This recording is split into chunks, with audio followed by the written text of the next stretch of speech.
Is overuse one word or two words? I think it's one word. Let's see. Overuse syndrome. Here we go. It's one word. All right, friends, welcome back. I'm Zach Evanesh. We're at the Underground Strength Gym.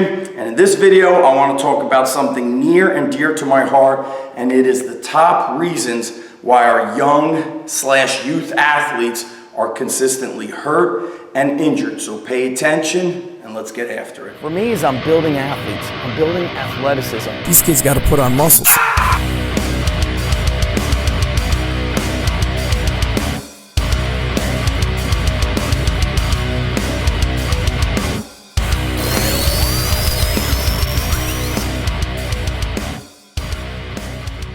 Strength coach in parentheses because some people are only Instagram certified. All right, friends, so pay attention. If you're listening, hopefully we've got parents of athletes, sport performance coaches, strength coaches, and sport coaches.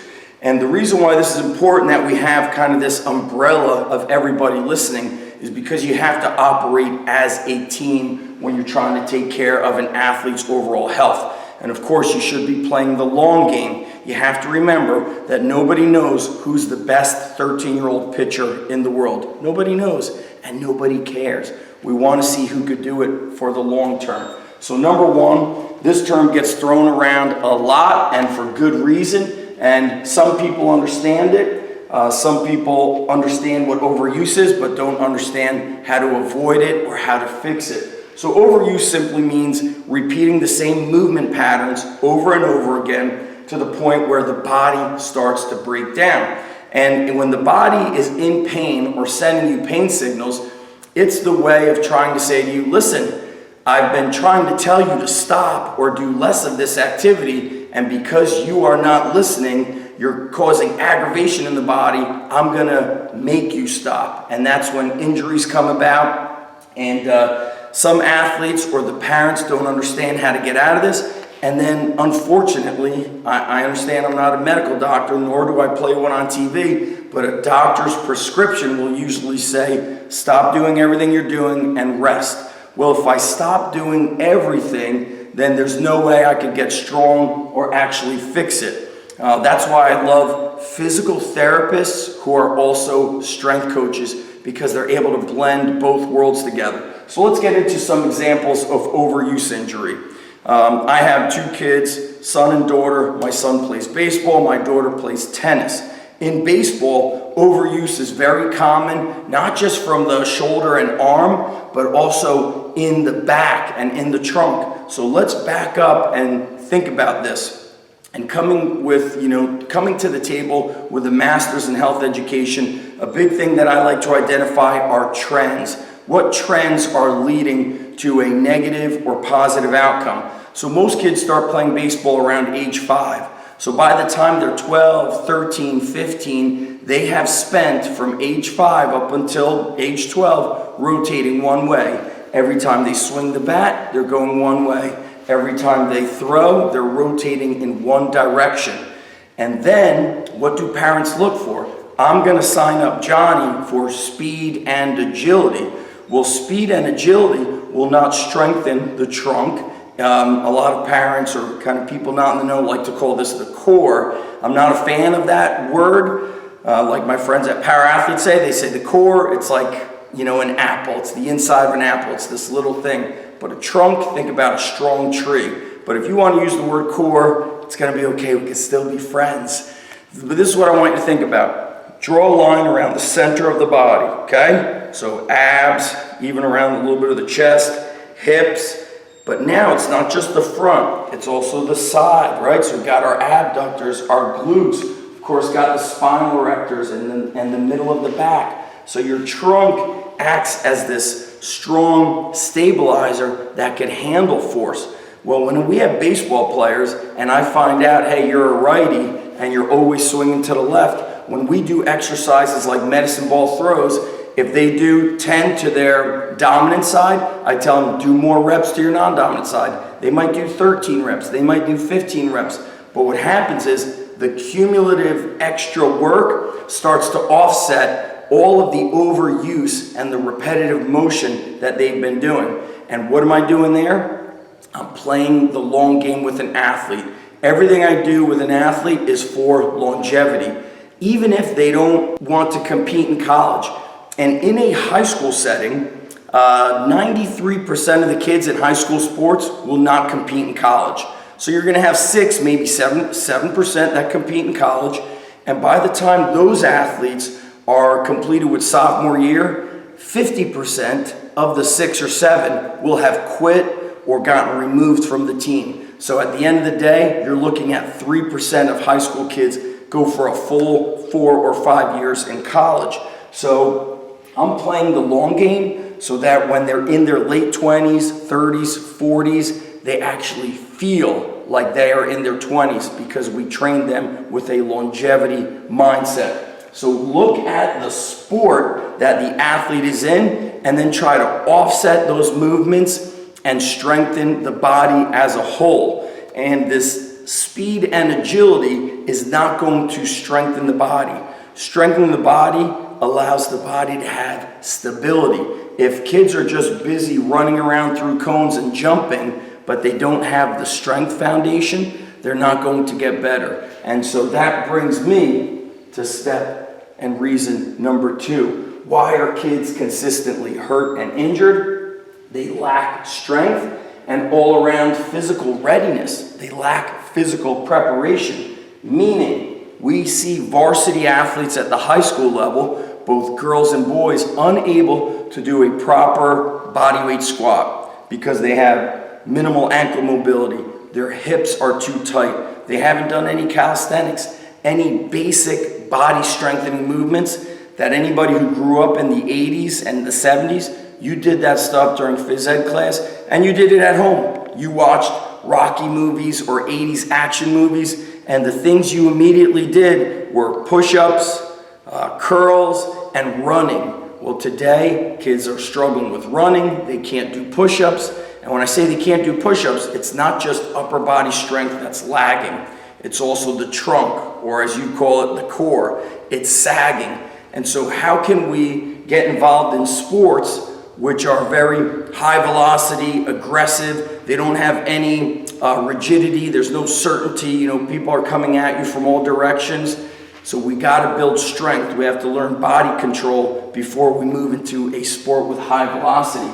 Strength tends to be a bad word. Even the underground strength gym, people will think, whoa, all they do is strength training. So strength training is what I call an umbrella phrase, an umbrella term.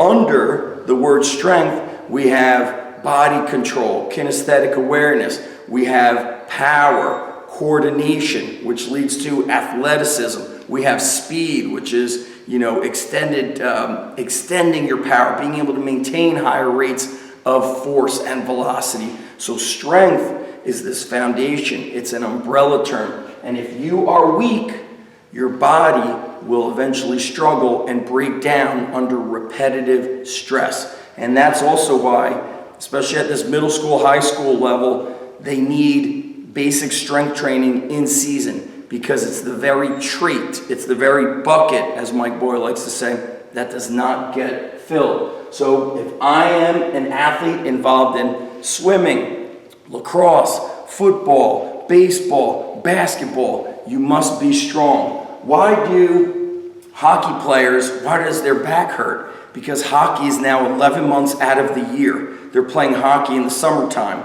Here in New Jersey and probably everywhere else, the hockey season is in the winter, but guess what else is in the winter? The club hockey. So they're playing hockey on top of more hockey, and what are they doing during the day in school for 6 hours? Sitting, legs locked in at 90 degrees. So we got tight hips, the back starts to hurt, we're too busy to perform strength work, we're hunched over a lot during hockey, and so the overuse breaks down the body, and now the hockey player feels like, you know what, because that hockey player is not getting strength work, is not doing physical preparation off the ice. So you must fill the buckets. What about the basketball player who plays basketball 11 months out of the year? You got the basketball season and you have AAU. AAU, same thing with soccer. We've got the season, then we've got club, then we've got summer training. Well, they're constantly sprinting, jumping, cutting. They're going high velocity. What bucket needs to get filled? Some slow strength work, some isometric work, and working the posterior chain. So overuse, playing year round, not enough multiple sports, which we've known for several decades now, 20 years is becoming a major issue. Being weak, that's the bottom line. And then here we get to the big one. This is a big problem. There is a lack of education, whether it's academic education, understanding things. It's also a lack of experience, not having enough experience really training athletes. And I'm not talking about just elite athletes, meaning if you are a Division I athlete and you get into coaching, a lot of times you don't know what it's like to be a struggling athlete who lacks strength, lacks confidence, lacks coordination. You don't know how to build them up. So a lack of education from a sport coach, lack of education from parents. And then I put this here in parentheses, strength coach, meaning kids fall in love with lifting. They can maybe train themselves. They're late teens, early 20s. They maybe have 5, 6, 7, 8 years of training experience, but that's for yourself. You haven't gone through injuries or learned what it means to have longevity, and you know how to train yourself, but you don't really understand how to train others. Because when you're training others, you're looking at what sport are they involved in? How do I assess them? Where are they weak physically? Where do they lack mobility? Where do they lack stability? What sport have they been doing, and what is the common movement pattern? Now what do I need to do to offset that movement pattern and strengthen the body as a unit versus the quote-unquote Instagram certified strength coach? It's chest day, it's arm day. Even though we might have a focus for lower body training and upper body training, we're doing movements. And then of course, probably the most important thing we do at the Underground Strength Gym is our movement work, where we go into coordination and athleticism and power, because that's where you take your strength, which builds coordination, and pull it all together. So strength training, the muscles get coordinated, so that is the intermuscular coordination, and then intramuscular, where the muscles fire better. So the sport coaches may not do anything for the athletes with regards to strength and physical preparation. So if I was a baseball coach, I would start off with movement prep. I would get the shoulders moving. We would do some light medicine ball throwing before we start swinging a bat. Extra medicine ball throwing to the non-dominant side. We would do stability for the trunk, different kinds of planks, dead bugs. I'd like to see skipping and side shuffling and different movement patterns, but I don't really see any of that. Kids just start throwing and hitting. You have to build in some sport coordination. If I was training, my area that I tend to work with a lot are wrestlers. Before they start wrestling, we go through a modified gymnastics warm-up, which is why these guys are so athletic. If I'm training basketball players, I'm going to make sure we get some squats, some lunges. We're going to get some shoulder health going with bands. I want to prepare them. And then when they're done going through practice, I also want to bring everything back in. So when my son's done pitching, I always tell him, let's get on the bands. Let's do some face pulls, some pull aparts.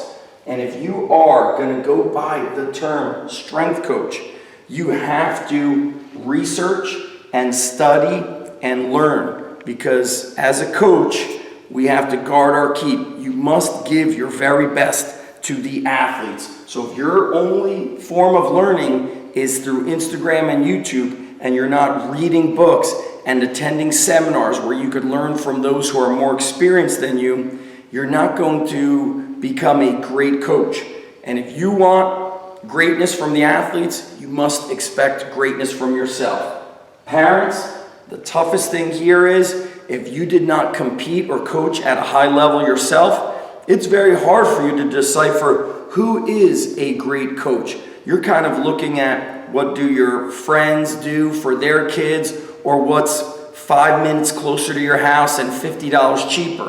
What you want to do is research the coach. What are the success stories the coach has? Is the coach educated and experienced? Meaning, did that coach get a degree in biomechanics, exercise science, exercise physiology? A lot of coaches might say that's not necessary, but in my eyes, it shows a commitment to the craft. That's number one. Number two, what kind of experience does that coach have? Has that coach been immersed in the world of sports performance, or are they just kind of doing it as a hobby on the side? I'll meet you at the park. That's a dangerous place to put your child into, because the wrong training can injure somebody.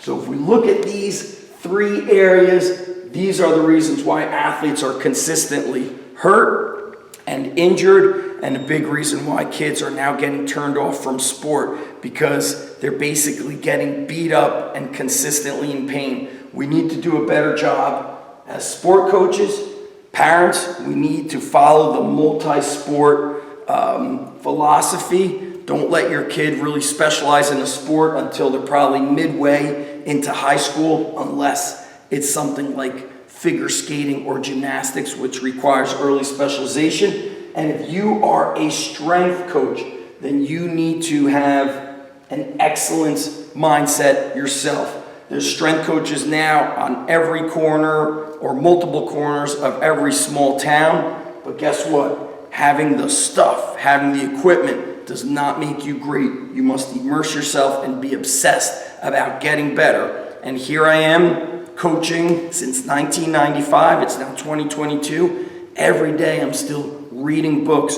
or communicating with other coaches to learn and get better. Improvement never stops.